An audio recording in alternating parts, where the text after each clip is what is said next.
बिस्मिल्लाहिर्रहमानिर्रहीम। Dear students, अस्सलाम वालेकुम।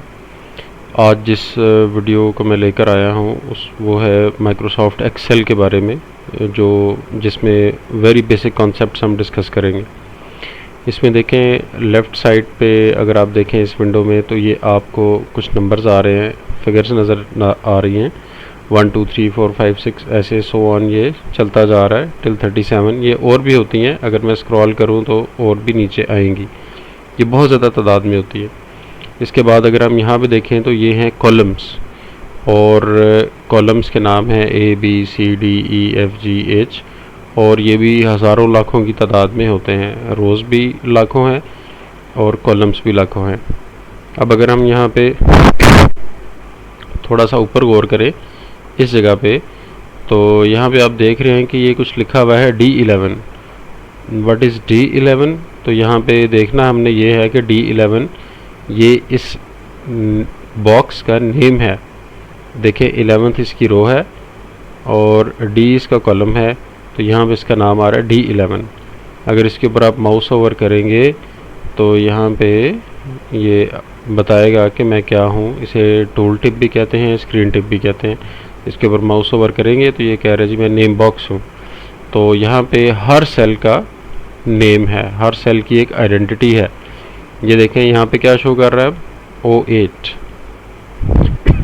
यहाँ पे D14 शो कर रहा है। ठीक है, तो एक तो ये चीज़ आपने ज़हन में रखनी है कि हर सेल की आइडेंटिटी है, हर सेल का एक नाम है।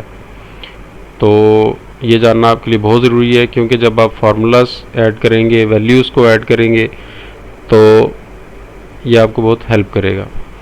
अच्छा, चले हम देखते हैं कि ये सेल्स क्या करते हैं हमारे लिए। तो मैं अक्सर ये बात करता हूँ कि हर सेल एक कैलकुलेटर है। एक्सेल के अंदर जो भी सेल आपको नज़र आता है वो एक कैलकुलेटर है। इसको कैसे आपने यूज़ करना है, आपने असाइनमेंट ऑपरेटर को यूज़ करना है, यानी इक्वल टू को। उसके बाद आप कोई सा भी फंक्शन परफॉर्म कर लें, आप एडिशन कर लें, सब्ट्रैक्शन कर लें, डिवीजन कर लें, मल्टीप्लिकेशन कर लें, कुछ भी कर लें। तो देखिए अब मैं कुछ नंबर्स लिखता हूँ, वैसे ही उन्हें ऐड करके देखते हैं कि वाकई सही जवाब आता है कि नहीं। तो मैं 10 + 10 कर रहा हूँ, बिल्कुल ठीक है, इसने बिल्कुल सही जवाब बता दिया है। ठीक है, तो अब मैं एरो कीज़ की मदद से यहाँ पे जाता हूँ और मैं डिलीट बटन प्रेस करूँगा इसके अंदर से वैल्यू को ख़त्म करने के लिए, ना कि बैक स्पेस। कोशिश करें कि जब आप एक्सेल में काम कर रहे हों ज़्यादा कीबोर्ड से काम करें, एरो कीज़ को यूज़ करें और डिलीट की को यूज़ करें किसी भी सेल में से डाटा को ख़त्म करने के लिए। ठीक हो गया, तो चले चलते हैं, थोड़ी सी इंफॉर्मेशन लिखते हैं, कुछ चीज़ें लिखते हैं, आगे उनकी प्राइस लिखते हैं और उन्हें फिर ऐड कर लेंगे। ठीक है, ओके। यहाँ पे मैं लिखता हूँ नेम ऑफ द प्रोडक्ट, और एरो की जब मैं प्रेस करूँगा तो ये नेक्स्ट सेल में आ गया है। तो आप देख रहे हैं कि name of the product D column के अंदर भी आ रहा है, लेकिन ये हकीकत में डी कॉलम में नहीं है। कैसे पता लगेगा, आप यहाँ पे क्लिक करें तो ये देख रहे हैं आप, यहाँ पे name of the product show कर रहा है। इसे कहते हैं फार्मूला बार। तो जब मैं डी कॉलम में यहाँ पे क्लिक करता हूँ तो यहाँ पे बिल्कुल ब्लैंक है, इसका मतलब है कि डी कॉलम बिल्कुल खाली है। तो मैं यहाँ पे डबल क्लिक करूँगा तो ये इसको इसके साइज़ के मुताबिक एक्सपेंड कर देगा। ठीक हो गया। अच्छा, नेम ऑफ द प्रोडक्ट, और यहाँ पे हम लिख लेते हैं प्राइस।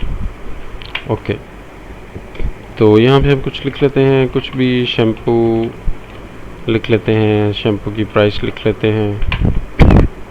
यहाँ पे हम सोप लिख लेते हैं, सॉरी, सोप की प्राइस लिख लेते हैं। और यहाँ पे हम लिख लेते हैं टूथब्रश या टूथपेस्ट, तो यहाँ पे हम उसकी प्राइस लिख लेते हैं। ओके, और अब हम लिख लेते हैं लेड पेंसिल,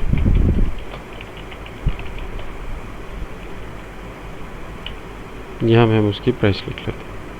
अब इनको ऐड करेंगे, यहाँ पे लिखेंगे टोटल। अब इन्हें ऐड करना है हमने। ऐड करने का जो बहुत एक बुनियादी तरीका है वो तो ये है कि आप एंटर सॉरी इक्वल टू या असाइनमेंट ऑपरेटर करें और इसके बाद ये मैंने फर्स्ट वैल्यू पे क्लिक किया, इसमें इसका नाम आ गया सेल का, ठीक है।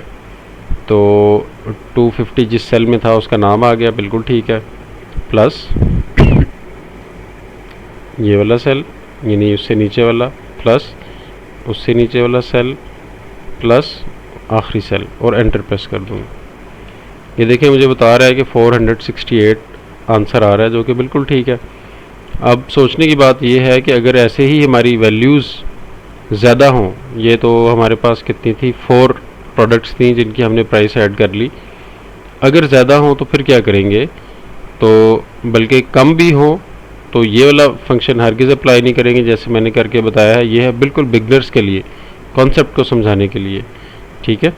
तो अब चूँकि आपको समझ आ गई होगी कि हम असाइनमेंट ऑपरेटर लगाकर यानी इक्वल टू का साइन यूज़ करके कुछ भी फंक्शन परफॉर्म कर सकते हैं सेल के अंदर, ठीक हो गया।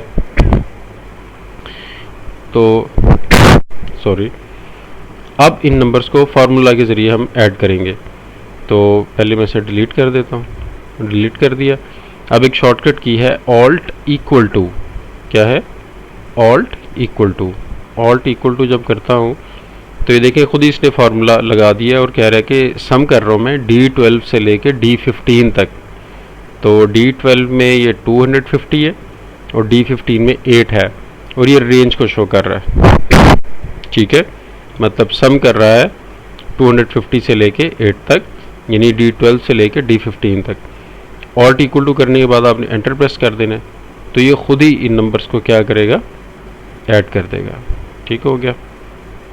अब हम सब्ट्रैक्शन कर लेते हैं। तो यहाँ पे हम लिख लेते हैं कि कस्टमर ने कितने पैसे हमें दिए हैं, ठीक है। तो यहाँ पे हम लिख लेंगे अमाउंट रिसीव्ड 500। तो यहाँ पे हम चेंज लिख लेते हैं या रिटर्न लिख लेते हैं, कुछ भी आप लिख लें जो आपको ज़्यादा बेहतर लगता है।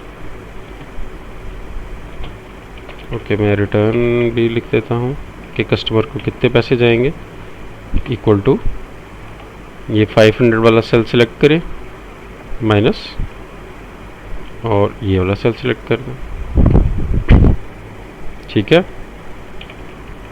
अब इसका फ़ायदा ये होगा कि यहाँ पे जब भी कुछ वैल्यूज़ आएंगी या प्रोडक्ट चेंज होगी तो यहाँ पे आगे ऑटोमेटिकली ये रिज़ल्ट्स भी चेंज हो जाएंगे। सपोज़ मैं शैम्पू की प्राइस 300 लिखता हूँ, सोप मैं 70 का लिखता हूँ, टूथपेस्ट 200 का लिखता हूँ, रेड पेंसिल में 15 के लिखता हूँ। तो आप लोग देख रहे हैं कि ये ऑटोमेटिकली सम भी तब्दील हो गया। अमाउंट रिसीव्ड चूँकि वो मैनुअल एंट्री है उसको कोई फ़र्क नहीं पड़ा, वो वैसी ही रही और ये रिटर्न भी चेंज हो गया, ठीक है। तो बेटा ये थी कुछ बेसिक, बहुत ही बेसिक सी चीज़ जिसका आपको आइडिया होना चाहिए।